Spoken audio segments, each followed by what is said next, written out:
अगर मैं आपसे कहूं कि चीन अपने सबसे विशाल रेगिस्तान को धीरे धीरे हरे जंगल में बदल रहा है, तो शायद यकीन करना मुश्किल होगा। लेकिन यही सच्चाई है। चीन में इस वक्त दुनिया का सबसे बड़ा वृक्षारोपण मिशन चल रहा है। एक ऐसा मेगा प्रोजेक्ट जिसमें बंजर जमीन पर 100 अरब से ज्यादा पेड़ लगाकर दुनिया का सबसे बड़ा कृत्रिम जंगल बनाया जा रहा है। इस अद्भुत योजना का नाम है the great green wall chain of China. पिछले 50 सालों से चीन इस महत्वाकांक्षी प्रोजेक्ट पर काम कर रहा है, जो पूरा होते ही देश की किस्मत और सूरत दोनों बदल देगा। लेकिन आखिर चीन को ऐसा करने की जरूरत क्यों पड़ी? कैसे उसने बार बार असफल होने के बावजूद इस मिशन को छोड़ने से इनकार कर दिया? और क्या ये प्रोजेक्ट भारत और बाकी दुनिया के लिए खतरा है या प्रेरणा? चलिए जानते हैं इस रोचक कहानी को। लेकिन अगर आप पर्यावरण से प्यार करते हैं, तो वीडियो को लाइक करना मत भूलिए।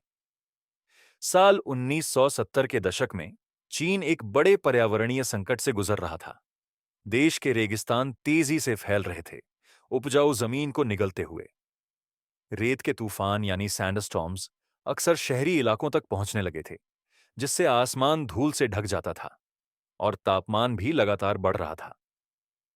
बीजिंग जैसे बड़े शहरों में महीने में दो दो बार रेत के तूफान आना आम बात हो गई थी। रेगिस्तान के पास रहने वाले करोड़ों लोग बेहतर जिंदगी की तलाश में शहरों की ओर पलायन कर रहे थे, जिससे जनसंख्या का दबाव और बढ़ गया। इसी के साथ खेती योग्य जमीन की कमी के कारण कृषि उत्पादन पर भारी असर पड़ा और चीन को हर साल करीब 54 बिलियन युआन, लगभग 63,000 करोड़ रुपए का आर्थिक नुकसान झेलना पड़ा। अगर यही हाल रहा होता तो अगले 100 सालों में चीन का आधा हिस्सा रेगिस्तान में बदल जाता और देश की अर्थव्यवस्था पूरी तरह चरमरा जाती। स्थिति इतनी खराब थी कि कई उपजाऊ इलाके हर साल हजारों हेक्टेयर जमीन खो रहे थे। सोचिए, हर सुबह उठते ही आपका शहर धूल के मोटे बादल से ढक जाए, जिससे सूरज भी न दिखे और हवा, पानी, फसल सब दूषित हो जाए। ऐसे हालात में कौन रहना चाहेगा? इसी वजह से गोभी और तकला मकान रेगिस्तान के किनारे बसे गांव धीरे धीरे खाली होने लगे। खेतीबाड़ी खत्म हो गई और इलाके उजड़ने लगे। इसी समय चीनी सरकार ने इस समस्या को गंभीरता से लिया और शुरू किया एक विशाल अभियान, three north shelter forest programme, जिसे आज हम ग्रेट ग्रीन वॉल के नाम से जानते हैं।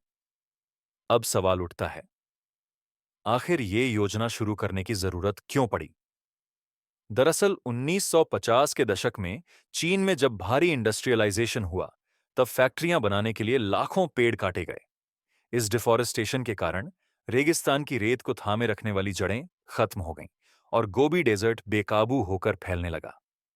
रेत के तूफान सीधे बीजिंग तक पहुंचने लगे। अगर इसे रोका नहीं जाता, तो चीन की राजधानी तक बंजर हो जाती।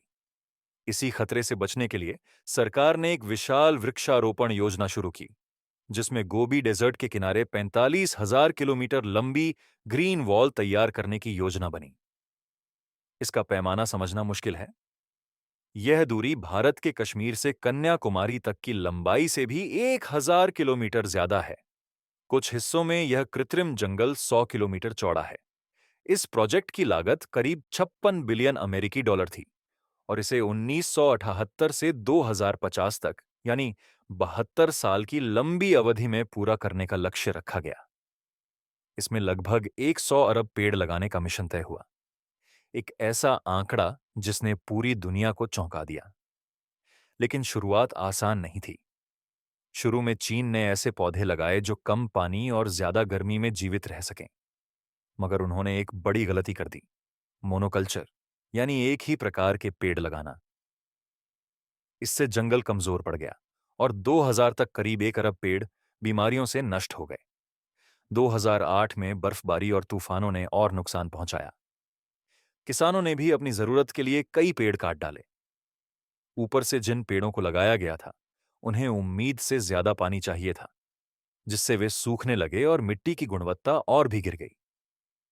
2004 में हुई एक स्टडी के मुताबिक अब तक लगाए गए पेड़ों में से सिर्फ 15% ही जीवित बचे थे। अरबों डॉलर खर्च होने के बाद भी नतीजे निराशाजनक थे। लेकिन चीन ने हार नहीं मानी। सरकार ने वैज्ञानिक कियान ह्यूजेन और उनकी टीम से मदद मांगी उन्होंने पूरी समस्या का विश्लेषण कर 3 अहम कदम सुझाए। पहला कदम, फॉरेस्ट्री में विविधता। अब केवल एक तरह के पेड़ नहीं, बल्कि हजारों प्रजातियों के पेड़ पौधे, घास और झाड़ियां लगाने की रणनीति बनी। वैज्ञानिकों ने लैब में 85 नई प्रजातियां विकसित की, जो रेतीली मिट्टी और कम बारिश में भी पनप सकें। जैसे साइबेरियन एल का नया चीनी वर्जन, जिसकी जड़ें 80 मीटर गहराई तक जा सकती हैं, लगभग 25 मंजिला इमारत जितनी गहराई। यह पेड़ सालाना सिर्फ 100 मिलीमीटर बारिश में भी जीवित रह सकता है। दूसरा कदम, एग्रीकल्चर का विकास। केवल पेड़ लगाने से समस्या हल नहीं होती। इसलिए आसपास के किसानों को ऐसे पौधे और फसलें उगाने के लिए प्रेरित किया गया जो कम पानी में टिक सकें। इससे ग्रामीणों को रोजगार मिला और जमीन फिर से उपजाऊ बनने लगी। तीसरा कदम, एनिमल हस्बेंड्री, यानी पशुपालन। क्योंकि कोई जंगल तब तक असली नहीं बन सकता जब तक उसमें जीव जंतु न हो।